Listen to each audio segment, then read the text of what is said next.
ہم ناموں کی تبدیلی کو اصل نہیں سمجھتے. اولیاء کاملین یہاں پر آئے ہیں تو انہوں نے گاؤں گاؤں کے شہر شہر کے نام نہیں بدلے, بلکہ زنگ آلود دلوں کو انہوں نے بدلا ہے.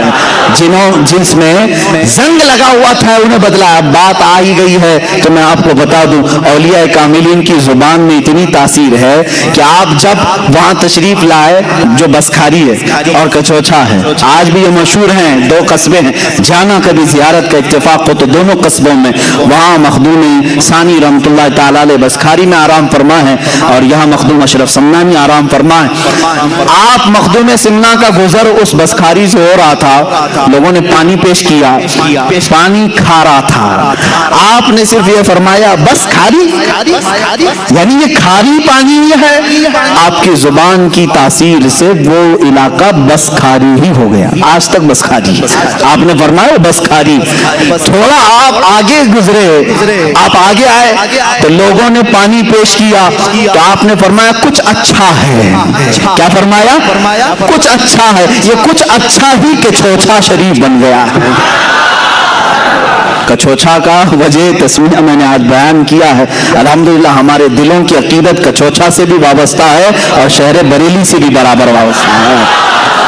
ہم جھگڑے اور فسادات والے ان نام نہاد تفرقہ باز لوگوں میں سے نہیں ہیں. الحمدللہ ہمارے اکابرین نے ہمیں تمام مشائخ کا ادب و احترام سکھایا ہے.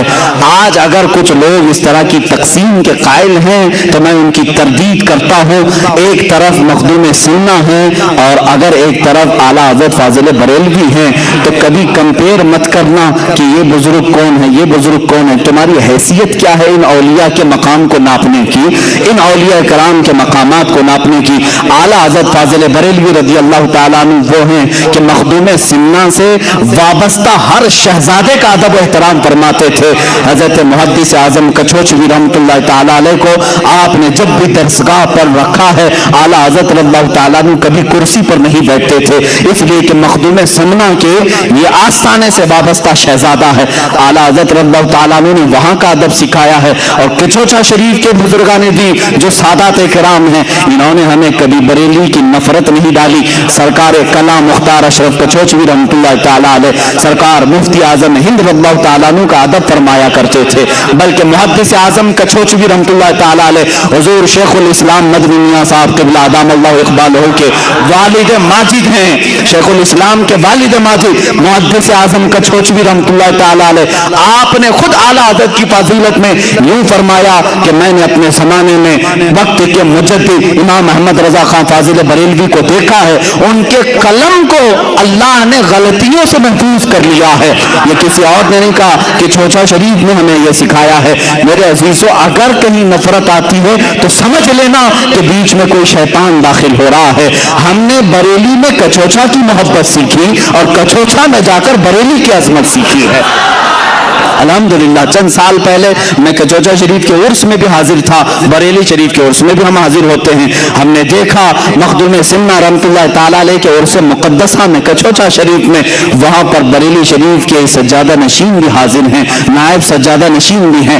اعلیٰ حضرت کے خانقاہ کے شہزادے یہاں پر آئے ہوئے ہیں. اور جب بریلی شریف کے قم شریف میں دیکھا تو کچوچھا کے سادات بھی یہاں پر ہیں. پھر ہم نے سوچا پھر آخر یہ جو ماحول میں جو چند لوگ دکھتے ہیں یہ کون ہیں, تو پتا چلا کہ یہ بی جے پی اور کانگریس کے ووٹ لینے والے لوگ ہیں.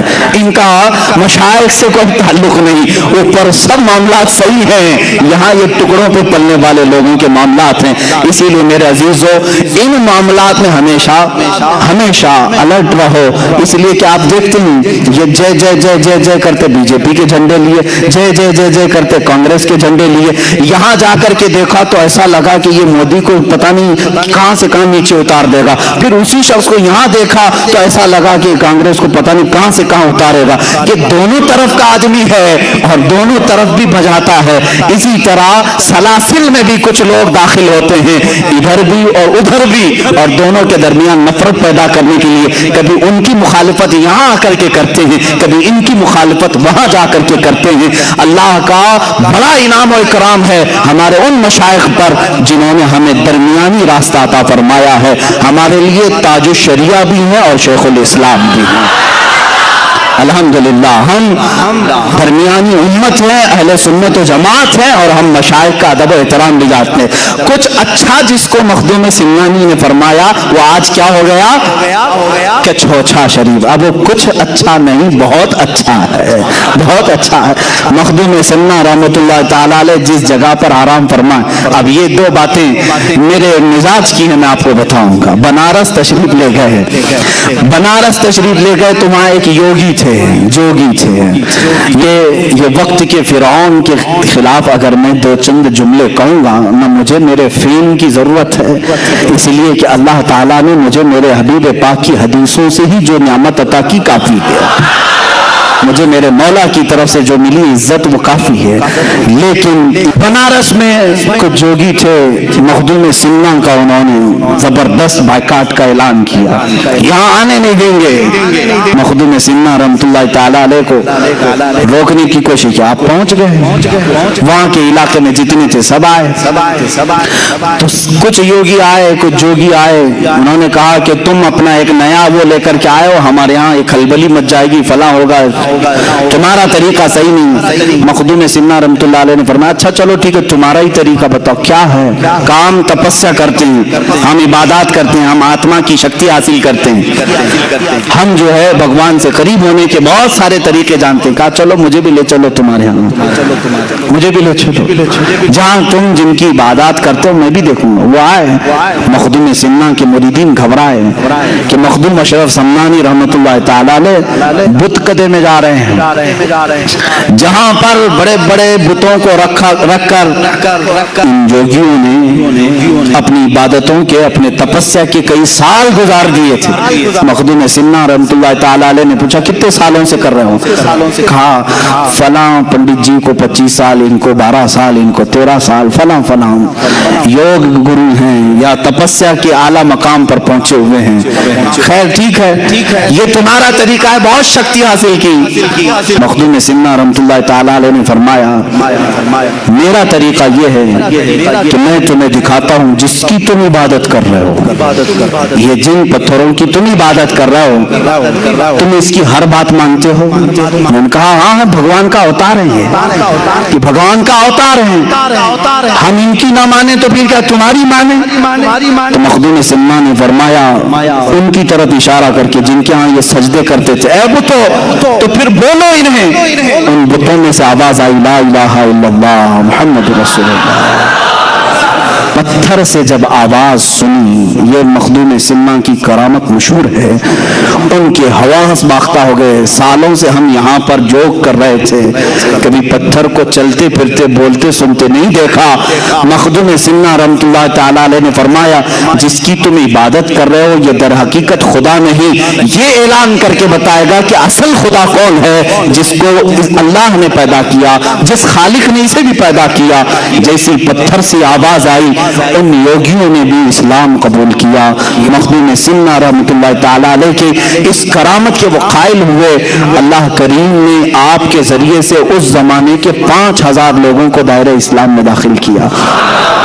تقریباً آپ کی زندگی پاک میں، مخدوم سمنا رحمۃ اللہ تعالیٰ علیہ کی زندگی پاک میں جو روایات ہیں 1,10,000 کے قریب لوگ مشرب اسلام ہوئے ہیں۔ آخری وقت آیا تھا، آخری وقت جب مخدوم سمنا رحمۃ اللہ تعالیٰ علیہ کا آپ کا چوچا شریف پہنچے، اور جہاں یہ آپ کی خانقاہ ہے آج، جہاں مزار مبارک ہے، میر شریف پانی کا ایک چھوٹا سا تالاب ہے، اولیاء کاملین کی ایک جماعت کو لے جا کر آپ مخدوم سمنا رحمۃ اللہ تعالیٰ علیہ اس تالاب کو کشائی یعنی کھدائی ہو رہی تھی، اور روایات میں یہ ملتا ہے کہ ہر کدال پر یہ اولیاء اکرام لا الہ الا اللہ کہتے اور کدال مارتے، اور اس کے بعد وہ پانی نکلا جس کو آج میر شریف کہتے ہیں۔ ہزاروں لاکھوں لوگ اس پانی سے آج بھی شفا حاصل کرتے ہیں۔ دوسری مشہور روایت یہ بھی ہے کہ اس میر شریف میں زمزم شریف لا کر کے بھرا گیا تھا، اور اس کا پانی آج تک دیکھنے میں میلا کچیلا گدیلا دکھتا ہے، لیکن آج تک یہ مشہور ہے۔ 808 ہجری سے 1442 ہجری آج ہونے کو آ رہی ہے۔ اتنے عرصے میں ہزاروں لاکھوں لوگ جن کو آسیب اور جنات پریشان کرتے ہیں وہ کچوچا شریف میں حاضر ہوتے ہیں، نیر شریف کا پانی لیتے ہیں اور صحیح سلامت اپنے گھروں پر واپس لوٹتے ہیں۔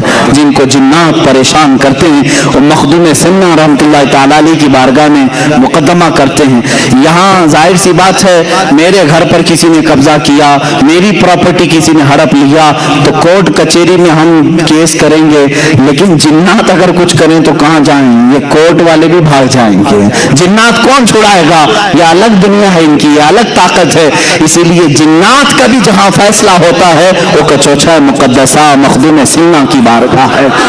بزرگوں نے باضابطہ لکھا ہے، وہاں جب آپ پہنچے تو وہاں پر بھی ایک حال یہی تھا۔ لوگوں نے کہا کہ حضور یہاں پر بھی ایک یوگی ہیں، وہ بھی یوگ کر رہے ہیں اور 500 لوگوں کے ساتھ بیٹھے ہوئے ہیں، وہ اٹھنے کو تیار نہیں۔ مخدوم سنہ نے فرمایا ان سے کہو اب یہ ہمارا علاقہ ہے، ان سے کہو ابھی میرے آرام کی جگہ ہے۔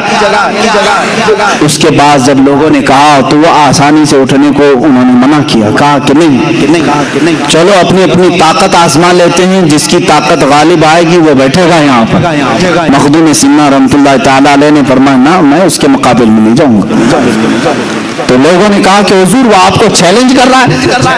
کہا میرے دربار میں میرا ایک شاگرد ہے، حضرت بہاؤالدین دولت آبادی رحمۃ اللہ تعالی، غالباً انہی کا نام آپ نے فرمایا، کہا کہ جاؤ اس سے بات کرو۔ تو انہوں نے کہا کہ وہ بہت بڑا پنڈت ہے، جادوگر ہے، جادو دکھاتا ہے۔ کہا تم جاؤ میرے نام سے جاؤ۔ حضرت مخدوم اشرف سنانی رحمۃ اللہ علیہ کا نام لے کر کے اترے۔ اس یوگی نے چونٹیوں کی فوج بنا کر کے بھیجی، چونٹیاں، جہاں دیکھو چونٹیاں۔ یہ پہلی مرتبہ مرید اترے ہیں میدان میں مخدوم سنہ کے۔ آپ نے کہا اے اشرف زمانہ زمانے مدد نما، یہ مشہور ہے، زمانے کے اشرف میری مدد۔ اتنا کہہ کر کے آپ نے پھونک مارا تو زمین پر کوئی چونٹی بھی نہیں کیڑا بھی نہیں، کچھ بھی نہیں۔ پھر یوگی جی نے اپنی جادو سے شیر بنا کر کے دکھائے، جہاں دیکھو شیر گراتے ہوئے ہیں۔ اب چونکہ سلطان مخدوم اشرف سنانی رحمۃ اللہ علیہ کی اس مرید صادق کا قلب بہت مضبوط ہو چکا تھا، آپ نے صرف اپنے پیر مغاں سیدی اشرف جہانگیر رحمۃ اللہ علیہ کا نام لیا اور پھر اس سے کہا یوگی جی ڈپلیکیٹ شیروں سے اصلی شیر کا مقابلہ کیسے؟ یہ بناوٹی شیر ہے، جادو نظر بندی کو کہتے ہیں، حقیقت میں ہوتا نہیں، یہ 3D امیج ہے جو آج بھی ہو رہی ہے۔ جادوگری سے تم دکھا رہے ہو اور ایک طرف مقابلہ اصلی شیر سے کر رہے ہو۔ آپ نے صرف اپنا چہرہ صرف کھولا، دیکھا تو دور دراز تک کوئی شیر نہیں، سب کے سب غائب ہے۔ یوگی جی نے مان لیا کہ اب میرا جادو ناکام ہے، اتنے سالوں کی جو تپسیا ہے وہ ان فقیروں کے سامنے نہیں چلے گی۔ سیدھے آئے، کہا کہ تو کس کا آدمی ہے؟ کہا چل میں تو ایک شاگرد ہوں، اصل کے پاس لے جاتا ہوں۔ وہ یوگی جی آئے، مخدوم اشرف سنانی رحمۃ اللہ تعالی علیہ کے دربار میں جیسے ہی دیکھا انہوں نے کہا آپ جس طاقت کو حاصل کیے ہیں کیا وہ طاقت مجھے مل سکتی ہے؟ میں برسوں سے تپسیا کر رہا ہوں۔ مخدوم سنہ نے اس کا ہاتھ پکڑا اور کہا پڑھو لا الہ الا اللہ محمد رسول اللہ صلی اللہ علیہ وسلم۔ اس نے پڑھا اور دوسری ہی لمحے مخدوم سنہ رحمۃ اللہ تعالی علیہ نے ولایت کا تاج اسے عطا فرمایا، اپنی مریدین میں داخل کیا اور جو وہ طلب لے کر کے آیا کہ برسوں سے تپسیا کر کے جو طاقت نہیں ملی، مخدوم سنہ کے ہاتھ میں بیعت سے وہ طاقت مل گئی۔ یہ مخدوم سنہ ہیں۔ اے میرے عزیزو، سلطان جہانگیر مخدوم اشرف سنانی رحمۃ اللہ تعالی علیہ کے تذکرے میں جتنے بھی کروں وہ کم ہیں، ان سے ایک خلق کثیر کو نفع ہوا ہے۔ ان کی زندگی کتنی چیزوں کا سنگم ہے، سمنان سے نکلے تھے، بچپن سے میں نے آپ کے واقعات سنائے، جب آپ کی عمر مبارک 97 سال کی ہوئی یعنی 97 سال کی، تب کہ چھوچا شریف میں آپ نے ذکر و اذکار کرنا شروع کیا. اپنے سامنے ہی آپ نے اپنی قبر بنوائی، قبر میں اتر کر کے آپ نے کتاب پوری لکھی جس کو رسالہ قبریہ کہتے ہیں. وہ اپنے مریدین کو تلقین کی، میرا عقیدہ کیا ہے، میرا مسلک کیا ہے، میرا مذہب کیا ہے، اور سب سے کہا میرے بعد اسی پر تم سب کو گامزن رہنا ہے، اسی پر پابند رہنا ہے. آپ کے تقریباً 40 خلفاء ہوئے اور ہزاروں کی تعداد میں شاگرد ہوئے. آپ کے سب سے بڑے خلیفہ، سب سے اول خلیفہ اور جانشین سیدنا عبدالرزاق نور العین رحمۃ اللہ تعالی علیہ ہیں، جو آپ کے مزار مبارک کے بغل میں ہی آج کے چوچا شریف میں آرام فرما ہے.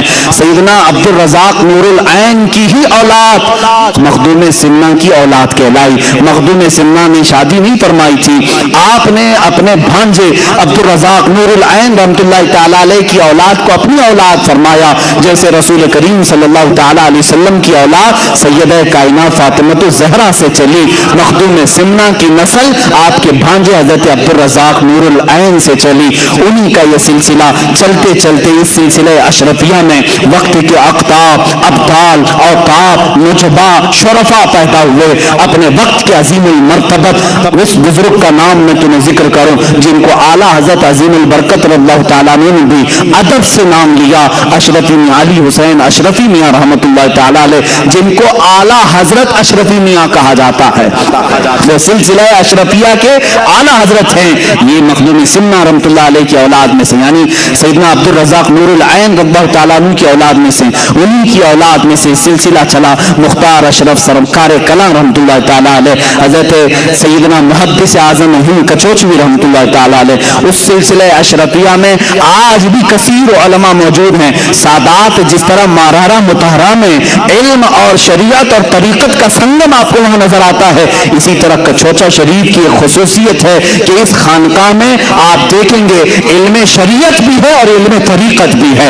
آپ یہاں پہنچیں گے تو خالص ڈھونگی صوفیوں کو نہیں دیکھیں گے.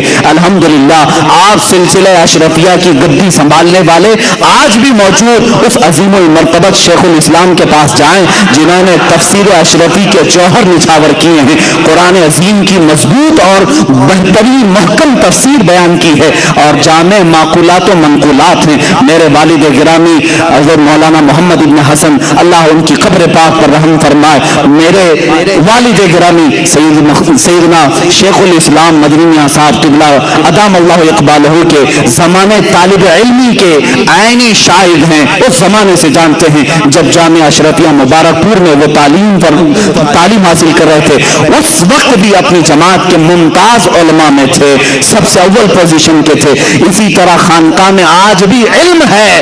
وہاں کے شہزادوں کو ہم نے دیکھا ہے، جامعہ ازہر مصر تک پہنچے ہیں، بغداد تک پہنچے ہوئے ہیں. الحمدللہ یہ کچوچا شریف کی جو خانقاہ ہے آج بھی شریعت اور طریقت دونوں کا سنگم ہے. میری دعائیں ہیں مولا ان سادات کا سایہ ہمیشہ قائم و دائم رکھے. اور سلسلہ اشرفیہ کے قائد ملت حضرت سید محمود اشرف صاحب، میرے گہرے ان سے تعلقات ہیں. قائد ملت ممبئی تشریف لاتے ہیں، بڑی مہربانیاں، بڑی عنایتیں، بڑی لطف اندوزیاں فرماتے ہیں. عزیزان گرامی، میں نے یہ تاریخ مخدوم سمنا کی اس لیے ذکر کی کہ ہندوستان میں آپ کو یہ معلوم ہونا چاہیے کہ جس طرح صوفیہ کاملین نے سلطان غریب نواز رحمۃ اللہ تعالیٰ علیہ نے تبلیغ دین فرمائی، خواجہ قطب الدین بختیار کاکی نے فرمائی، بابا فرید الدین گنجے شکر نے فرمائی، حضرت مخدوم صابر کلیری رحمۃ اللہ علیہ نے فرمائی، اعلیٰ حضرت نے فرمائی اور دیگر اولیاء کاملین نے.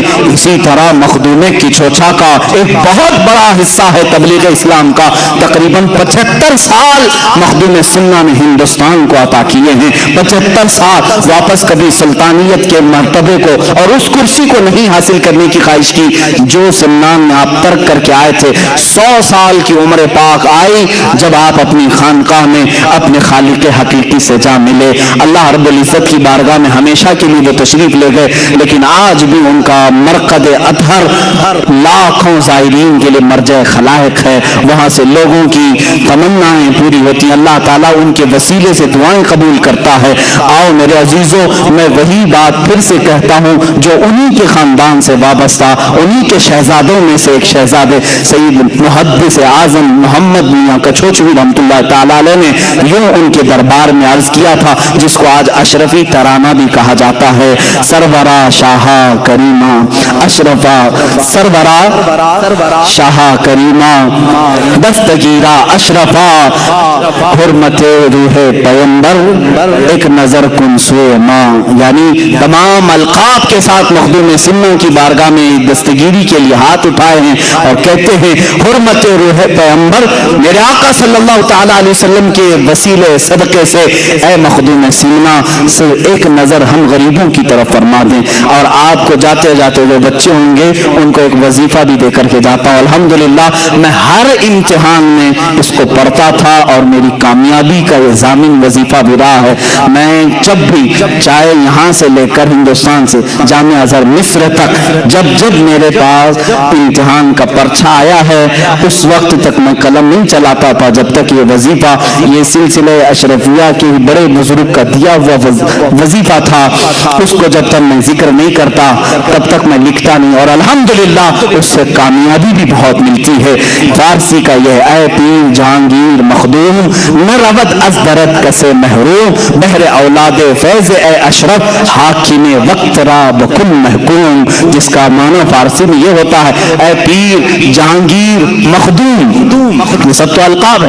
اے مرشد پوری دنیا کے آقا، اے خادموں کے آقا مخدوم، نہ رود از درد کسے محروم، تمہارے دربار سے آج تک کوئی محروم نہیں لوٹا.